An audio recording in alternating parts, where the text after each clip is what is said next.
मुक्तदरा ने हमेशा शेख मुजीबुर रहमान को गद्दार बनाकर पेश किया, लेकिन मुल्क तोड़ने के असल जिम्मेदार फौजी हुक्मरान जनरल याहिया और उसके हवारियों के मकरू किरदार का कभी जिक्र तक नहीं किया। आइए जायजा लेते हैं कि जनरल याहिया और शेख मुजीबुर रहमान में से असल गद्दार कौन था। আসসালামু আলাইকুম ভিউয়ার্স, আশা করি সবাই সুস্থ আছেন। পাকিস্তানের সাবেক প্রধানমন্ত্রী ইমরান খানের একটি পোস্টকে ঘিরে দেশটির রাজনীতি এখন সরগরম।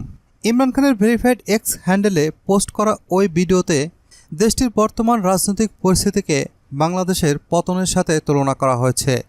1971 সাল নিয়ে করা ওই টুইট অনুমোদনের বিষয়টি ইমরান খান স্বীকার করে নিয়েছেন, তবে এই টুইটে থাকা ভিডিওটির বিষয়ে দায় নেননি তিনি।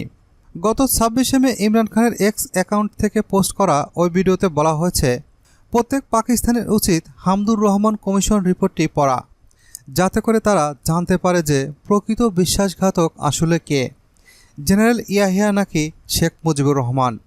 নিজের অ্যাকাউন্টে এই ভিডিওটি পোস্ট করার পর থেকে তীব্র সমালোচনার মুখে পড়েন ইমরান খান ও তার দল পাকিস্তান তেহরিক ইনসাফ।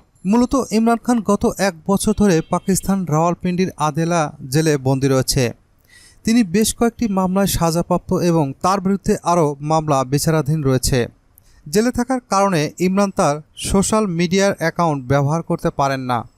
এক্ষেত্রে পিটিআই বলে থাকে, পিটিআইয়ের সোশ্যাল মিডিয়া টিমের সদস্যরাই দলের চেয়ারম্যান ইমরান খানের সোশ্যাল মিডিয়া অ্যাকাউন্টগুলো পরিচালনা করেন। ইমরান খান ও পিটিআইয়ের অফিসিয়াল টুইটার অ্যাকাউন্টগুলো থেকে হামদুর রহমান কমিশন রিপোর্ট বিষয়টি সেসব টুইটারে করা হয়েছে, সেগুলোকে সেনাবাহিনীর জন্য মানহানিকর এবং একই সাথে উস্কানিমূলক বলে মন্তব্য করেছেন সমালোচকেরা। তারা ইমরান খান ও তেহরিক ইনসাফের বিরুদ্ধে আগুনে ঘি ঢালার অভিযোগ করেছেন। ইমরান খান জোর দিয়ে বলেছেন তিনি ভিডিওটি সম্পর্কে মন্তব্য করতে পারেন না, কারণ ভিডিওটি কি আছে বা বিষয়টি সম্পর্কে তিনি জানেন না। ইমরান খান বলেন, সেই রিপোর্টে 2টি লক্ষ্য তুলে ধরা হয়েছে। প্রথমত, এই ধরনের ভুলের পুনরাবৃত্তি না করা এবং বাংলাদেশের পতনের কারণটা কি সেটা নির্ধারণের পরামর্শ দেওয়া হয়েছে। আর সব কিছুর জন্য জেনারেল ইয়াহিয়ার ক্ষমতা ধরে রাখার মোহকে দায়ী করেছেন কমিশন। ইমরান খান বলেন, দেশে একই ঘটনার পুনরাবৃত্তি ঘটছে এবং এর ফলে অর্থনীতি ধ্বংসের দ্বারপ্রান্তে। ইমরান খান দাবি করেন, ক্ষমতাসীন পিডিএম সরকারের প্রবর্তিত জবাবদিহিতা আইনের সংশোধনী দেশটির 1100 বিলিয়ন রুপির ক্ষতি রয়েছে এবং এমন ক্ষতি পাকিস্তান বহন করতে পারে না, যখন দেশটি আগে থেকেই আর্থিক বিপর্যয়ের মধ্যে রয়েছে। প্রধান বিচারপতির পরামর্শেই রাজনীতিতে নিজের কঠোর অবস্থান থেকে সরে আসার সিদ্ধান্ত নিয়েছে ইমরান খান।